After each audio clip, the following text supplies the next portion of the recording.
Olá, seja muito bem-vindo ao canal da Dirce. Se você chegou até aqui, já sabe, inscreva-se, curta, comente, compartilhe. Na videoaula de hoje, vou falar sobre a obra de um dos maiores escritores brasileiros. A obra é Casa Velha e o autor é Machado de Assis. Então, vem comigo que vou fazer a análise da obra do Bruxo do Cosme Velho. Vem comigo.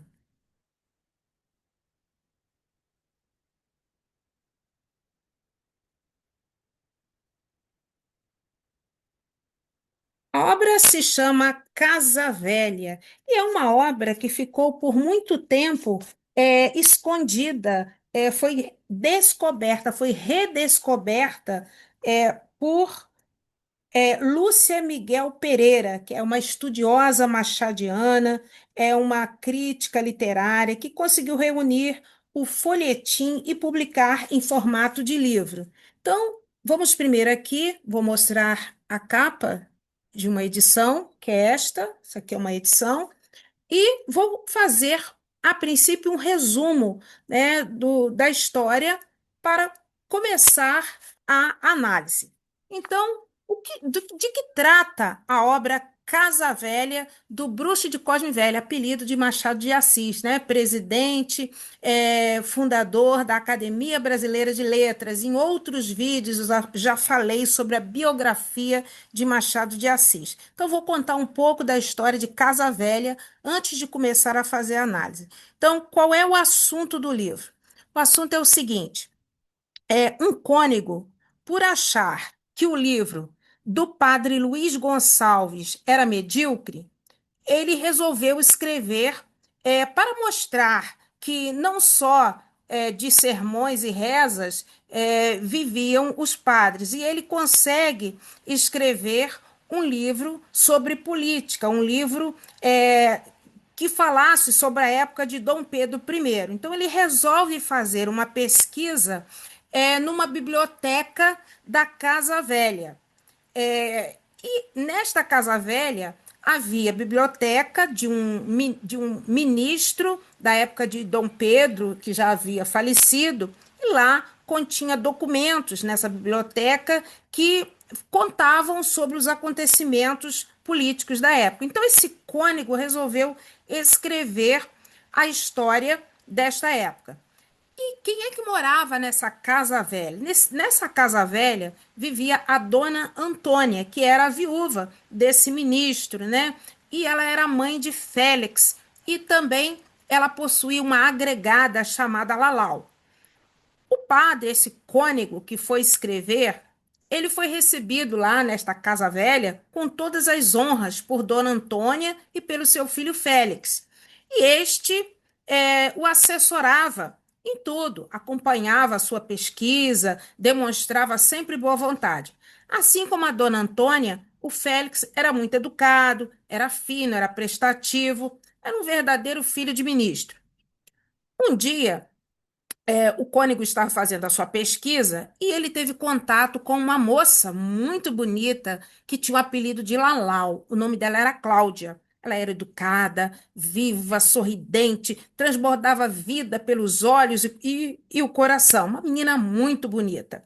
É, e isso fez com que o padre ficasse mexido, né? Fazia com que ele se perdesse em seus pensamentos. O padre começou a gostar da menina e colocando ali à prova o seu celibato, né? Os votos que ele fez de castidade, de celibatário.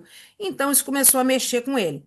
E, em meio às pesquisas e observações, o padre percebeu que entre Lalau e Félix havia um sentimento, né? Existia um flerte entre os dois jovens. E para que ele pudesse se livrar daquele sentimento que estava começando dentro dele, apesar de haver ali entre Félix e Lalau uma diferença social muito grande, o padre começou a, é, a perceber, né, que seria muito bom que Lalau e Félix começassem a namorar. Isso contra a vontade da mãe de Dona Antônia, que não admitia, em hipótese alguma, que seu filho, né, que era filho de um ministro, era um aristocrata, namorasse a agregada, que era a Lalau, que era uma menina pobre. Então, o padre, ele queria casar o Félix com a Lalau, para se livrar principalmente daquilo que ele estava começando a sentir pela menina. E a dona Antônia achava essa ideia muito estapafúrdia. E o padre ficava perguntando, mas por quê? Por que que eles não podem? Por que que eles não podem namorar, casar? Dona Antônia queria mandar o filho para fora do país, queria mandar o filho para outro lugar, porque ela não queria que seu filho se casasse com a agregada. Aí o que que faz? A dona Antônia, ela inventa uma história para convencer o padre de que o amor entre Félix e Lalau era impossível. Ela inventa que Lalau e Félix eram irmãos, ou seja, que o ministro, seu falecido marido, teve um relacionamento fora do casamento e que a Lalau era filha dele, a Cláudia Lalau era filha dele. E com isso, o cônego, né, que estava ali na casa para fazer uma pesquisa, né, sobre o reinado de Dom Pedro, passa a também a se envolver na história pessoal dos moradores da Casa Velha. E com isso ele vai atrás do Félix e conta para ele o que a mãe havia dito, que ele era irmão da Lalau e, portanto, eles não deveriam cometer aquela relação incestuosa. E ele consegue separar o casal. Mas, passado algum tempo, ele mexendo lá nos documentos da biblioteca, nos documentos lá do ministro, ele descobre um bilhete. E esse bilhete é a prova de que Lalau e Félix não eram irmãos. Ele vai atrás de uma tia de Lalau que confirma a história de que a mãe de Lalau teve, inclusive, um relacionamento com o ministro, mas que a criança, fruto desse relacionamento, havia morrido e que Lalau não era filha do ministro, portanto, não era irmão de Félix, eles poderiam se casar. Aí, quando o cônego tem toda essa certeza, ele vai atrás do casal Félix e Lalau para tentar convencê-los, né? Ele primeiro procura a dona Antônia, que acaba confessando que mentiu. E ele vai atrás do casal tentando convencê-los a reatar, né, que realmente eles não eram irmãos. Mas no final da história, eles resolveram não permanecer juntos. Ela principalmente porque ela amava a mãe e viu a memória da mãe ser manchada com toda aquela história sórdida. Então, por isso, ela resolve se casar com outro personagem e Félix se casa com a Sinhazinha. Então, vamos agora à estrutura da obra. Bom, Casa Velha é um romance publicado em folhetim na revista A Estação. Foi em 1885, 1886. Mas esse romance depois foi redescoberto em 1944 pela estudiosa e crítica literária machadiana Lúcia Miguel Pereira. Então, um romance que ficou durante muito tempo escondido. Embora escrito na fase realista, este romance ele é parecido com os outros romances da fase machadiana. A primeira fase de Machado de Assis ela é conhecida como fase romântica e constam lá obras como Ressurreição, olha aqui, Ressurreição, 1872, A Mão e a Luva, Helena, Yaya Garcia. Então, esses romances são da primeira fase. E os romances realistas, como Dom Casmurro, Memórias Póstumas de Brás Cubas, Quincas Borba, são da segunda fase, da fase madura de Machado. E Casa Velha? Casa Velha situa-se entre esses dois períodos. Portanto, ele está numa fase intermediária entre o romantismo e o realismo machadianos. A temática é muito parecida com a da primeira fase, mas ele foi escrito na época da segunda fase. O gênero. Qual é o gênero de Casa Velha? Casa Velha pertence ao gênero romance, mas alguns críticos o chamam de conto, outros o chamam de novela, né, por causa do enredo, porque tem poucos personagens, enfim, tem algumas características que levam a crer que se trata de uma novela e até mesmo de um conto, mas vocês podem chamá-lo de romance.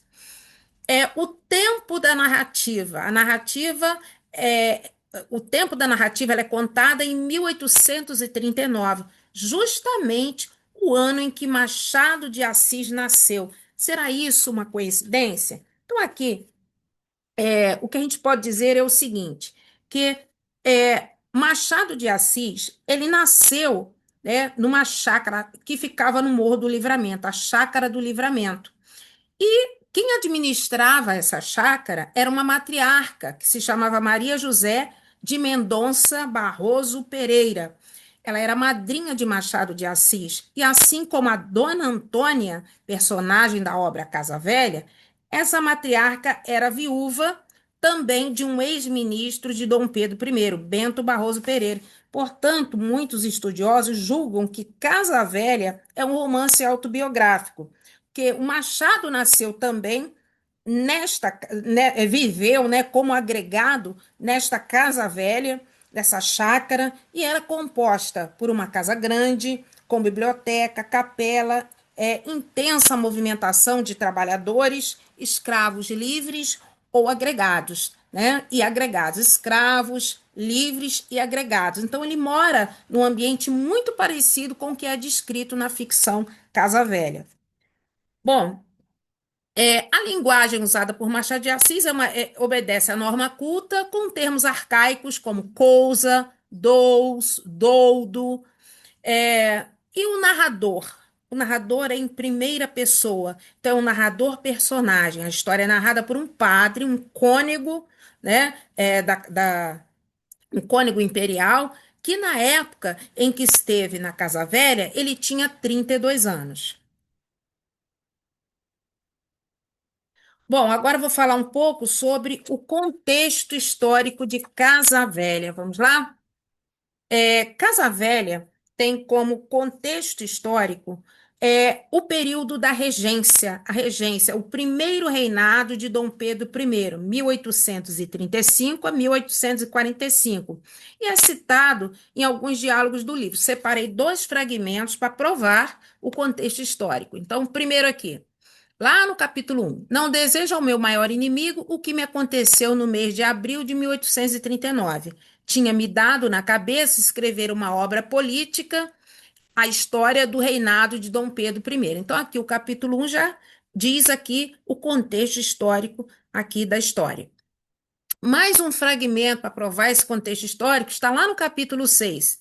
No dia seguinte, fui mais cedo para a Casa Velha, a fim de chegar antes dos hóspedes que Dona Antônia esperava da roça, mas já os achei lá. Tinham chegado na véspera, às Ave-Marias. Um deles, o coronel Raimundo, estava na varanda da frente. Conheceu-me logo e veio a mim para saber como ia a história de Pedro I. Sem esperar pela resposta, disse que podia dar-me boas informações. Conhecera muito o imperador, assistira à dissolução da Constituinte, por sinal que estava nas galerias durante a sessão permanente e ouviu os discursos do Montezuma e dos outros comendo pão e queijo à noite, comprados na Rua da Cadeia.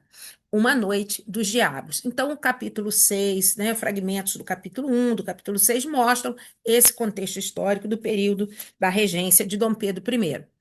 Há também na história referências sobre a Revolução Farroupilha de 1835 e 1845. Então, aqui, no diálogo, nós percebemos uma referência a esse período histórico.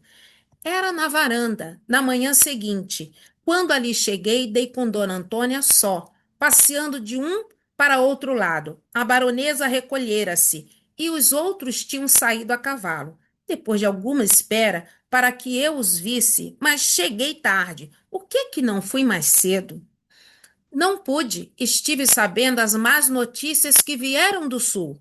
Sim, perguntou ela. Contei-lhe o que havia acerca da rebelião, mas os olhos dela, despidos de curiosidade, vagavam sem ver, e logo que o percebi, parei subitamente. Ela, depois de alguma pausa, então os rebeldes. Então é uma referência à Revolução Farroupilha no Sul. Bom, agora o tema da obra. O tema principal é o conflito de classes. É o amor proibido entre Lalau, uma agregada da família, e Félix, um jovem aristocrata. A ascensão social da agregada pelo casamento com um aristocrata encontra barreira nas castas da sociedade patriarcal escravista aí desse segundo reinado.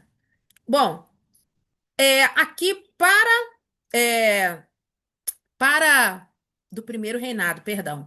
Para comprovar aqui a história, eu separei dois fragmentos para comprovar o tema. Então, o primeiro fragmento diz o seguinte: não houvera ali uma agregada, seduzida em 1835 por um saltimbanco, como me dissera Dona Antônia? Agora não seria um saltimbanco, mas o próprio filho da dona da casa. E assim explicou-se-me a teima de Dona Antônia em arredar o filho do Rio de Janeiro, comparada com a afeição que tinha a menina, refletia a distância social que os separava. Lalau era admitida na intimidade da família, mas o rapaz, filho de ministro e aspirante a ministro, e mais que tudo, filho de casa grande, tendo herdado o sangue do bisavô, tão orgulhoso nas veias da mãe, reservar-se-ia para algum casamento de outra laia. Então aqui mostra claramente aqui a divisão de classes. Outro fragmento para comprovar o tema. Quer ouvir por que razão não podem casar? Porque não podem. Não lhe nego nada a respeito dela. É muito boa menina. Dei-lhe a educação que pude. Não sei se mais do que convinha, mas enfim, está criada e pronta para fazer a felicidade de algum homem. Que mais há de ser? Nós não viemos no mundo da lua, reverendíssimo. Meu filho é meu filho. E além desta razão, que é forte, precisa de alguma aliança de família. Isto não é novela de príncipes que acabam casando com roceiras ou de princesas encantadas. Faça-me o favor de dizer com que cara daria eu semelhante notícia aos nossos parentes de Minas e de São Paulo. Então ela quer saber, né, como ela falaria para os parentes de Minas e São Paulo que casou o filho com uma menina pobre, uma menina que não era da mesma linhagem. Então a preocupação aqui é em manter tudo em família. Então é um amor impossível entre Félix e Lalau. Bom, agora vem a justificativa, por que que o livro se chama Casa Velha? Bom, aqui é uma descrição da Casa Velha. A casa cujo lugar e direção, não é preciso dizer, tinha entre o povo o nome de Casa Velha. Então, o nome de Casa Velha não era uma casa de pobre, era uma propriedade, era uma Casa Velha. Então, o nome ficou conhecido como Casa Velha. E era o realmente datava dos fins do outro século. Era uma edificação sólida e vasta, gosto severo, nua de adornos. Eu, desde criança, conhecia-lhe a parte exterior, a grande varanda da frente, os dois portões enormes, um especial às pessoas da família e às visitas, e outro destinado ao serviço, às cargas que iam e vinham, às seges, ao gado que saía a pastar. Além dessas duas entradas, havia do lado oposto, onde ficava a capela, um caminho que dava acesso às pessoas da vizinhança, que ali iam ouvir missa aos domingos ou rezar a ladainha aos sábados. Então, a casa é o espaço social e familiar. Essa casa velha, essa propriedade em que ficava essa casa, esse casarão, é, era símbolo da velha ordem. A Casa Senhorial do Rio de Janeiro, oitocentista, abriga uma família tradicional e a matriarca Dona Antônia, que representa a velha ordem e a manutenção do poder e do status. Crítica social. No interior da casa, as relações de poder e as diferenças de classe são expostas, especialmente no romance proibido entre a agregada Lalau e o herdeiro Félix, criticando a hipocrisia e as barreiras sociais. Então, por isso que o livro se chama Casa Velha. Agora, quem são os personagens? Vamos a eles. Então, o primeiro aqui é um narrador, que é o Cônego, tá? O cônego é o narrador da história. Ele é um padre que chega à Casa Velha, essa grande propriedade, para escrever sobre o primeiro reinado. Primeiro, viu, gente? Primeiro reinado. Ao se envolver na história da família, ele apaixona-se por Lalau, colocando à prova seu voto de castidade. Então, ele fica com um sentimento de amor pela menina também, que ele encontra, uma agregada, que ele encontra na Casa Velha. Outro personagem que aparece aqui é um capelão da Casa Velha, que é o Padre Mascarenhas. Ele é um capelão e foi ele que conseguiu a autorização de Dona Antônia para que esse cônego, que é o narrador, pudesse fazer a pesquisa na biblioteca do falecido ministro. Quem é Lalau? A Cláudia.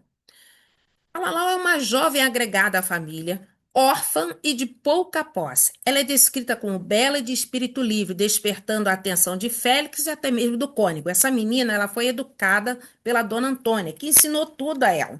Ensinou as prendas, do lar, ensinou a menina a se comportar. Então, uma menina que foi criada ali porque os seus pais também foram agregados. A dona Antônia, a Nhá Tônia, como ela era chamada pelos outros, pelos empregados, né? Pela Lalau, é uma viúva de um ex-ministro e herdeira da família Quintanilha. É a proprietária da casa. Ela é uma figura autoritária que se opõe ao romance entre Félix e Lalau e tem uma forte influência sobre os acontecimentos. Então, é a dona Antônia que vai fazer uma calúnia, vai contar uma mentira porque ela quer se vingar do ministro. Na verdade, o ministro teve um relacionamento extraconjugal com a mãe da Lalau. E tiveram um filho, mas esse filho morreu. E quando a mãe da Lalau e o pai da Lalau morrem, ela acaba de criar a menina e educa muito bem a menina, que já se sentia parte da casa.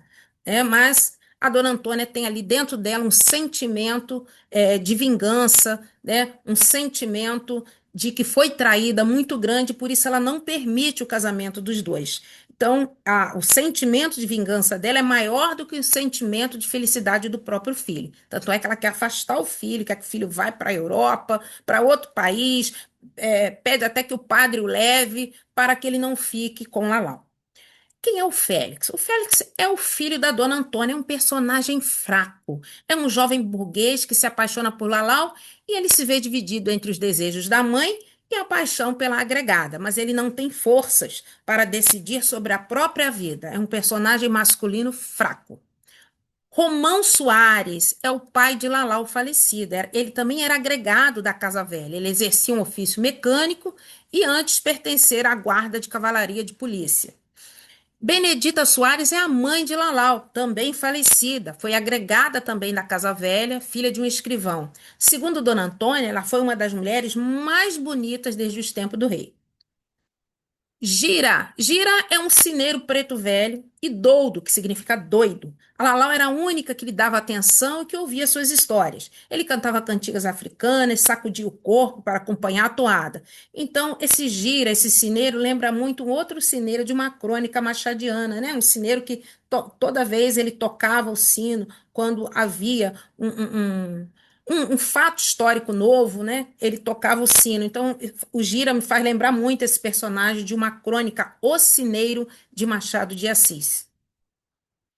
Outros personagens, a Sinhazinha. Quem é a Sinhazinha? É uma jovem rica e herdeira de fazendas, vinda do Rio Grande do Sul. Ela é pretendida, né, por Dona Antônia como futura esposa para o Félix. Dona Antônia queria que o Félix se casasse com a Sinhazinha, uma menina rica. É o Vitorino. Quem é o Vitorino? É o filho do segeiro da casa, de origem humilde. Ele também demonstra interesse por Lalau. E a dona Antônia, a princípio, quer que a Lalau se case com o Vitorino. Mas depois ela para e pensa, não eduquei tão bem a Lalau que ela merece um outro, ela merece alguém que trabalha num escritório, alguém que trabalha como escrevente, né, num cartório, enfim. Ela deseja para Lalau um outro casamento, mas a princípio ela pensa em casar a Lalau com Vitorino. Percebam que neste século o casamento ele era arranjado. As pessoas que tinham mais dinheiro que decidiam, né, com quem o filho deveria casar, né, com quem ele não deveria casar. Então o casamento aí era um negócio também. Coronel Raimundo é um parente e convívio antigo da família, amigo do ex-ministro. Mafalda é a tia de Lalau, que tenta mantê-la em obediência para que ambas cumpram as novenas da glória. Mafalda revela que o padre a procura para esclarecer a verdade sobre o romance entre Lalau e Félix. Então, o padre Cônego, narrador, procura a Mafalda e mostra o bilhete que ele encontrou lá na biblioteca do falecido ministro, um bilhete endereçado a mãe de Lalau, e com isso a Mafalda revela a verdade. Ela fala que, embora o ministro tenha tido um caso com a mãe de Lalau, resultando num filho, esse filho morreu. com poucos meses de vida, o tal Anjinho, que ele chama de Anjinho no bilhete. E Lalau não é filha do ex-ministro. E o casamento de Lalau com Félix seria possível se eles aceitassem, mas a moça acabou não aceitando no final, em memória de sua mãe, que teve ali manchada a sua honra com toda essa história de mentira contada pela matriarca Dona Antônia. Bom, agora aqui uma questão que caiu na Unicamp 2025, vestibular para este ano que estamos, para 2025, e caiu aqui essa questão. Então, vou ler aqui e vamos resolver. No início da novela Casa Velha, de Machado de Assis, o cônego da Capela Imperial, um personagem da história assumindo a voz narrativa dela, conta a seus interlocutores. Não desejo ao meu maior inimigo o que me aconteceu no mês de abril de 1839. Então, só quem lê o romance é capaz de saber. Olha a pergunta. De acordo com o texto, o acontecimento desagradável que vitimou o religioso faz com que ele possa ser considerado, ao final da narrativa, como. Então, essa questão da Unicamp vai apontar para qual alternativa? Vamos ver. Ele era boêmio? Não. O padre, o cônego, não era boêmio, que se sente entediado na presença dos convívios da Casa Velha. Não era nada disso, então pode descartar. Um anti-escravista? Não, ele não era anti-escravista, obrigado a conviver na mesma casa grande, com senhores agregados e escravos, não. Ele era um republicano que suporta um velho coronel de posições conservadoras? Também não. Esse cônego era um ingênuo que se deixa iludir em suas relações pessoais? Aqui tem um fragmento. Nem por sombras me acudiu que a revelação de Dona Antônia podia não ser verdadeira. Não adverti sequer na minha cumplicidade. Em verdade, eu é que proferira as palavras que ela trazia na mente. Então, a resposta correta é a letra D. Vamos entender por que que a letra D está correta. Então, vamos pensar um pouco.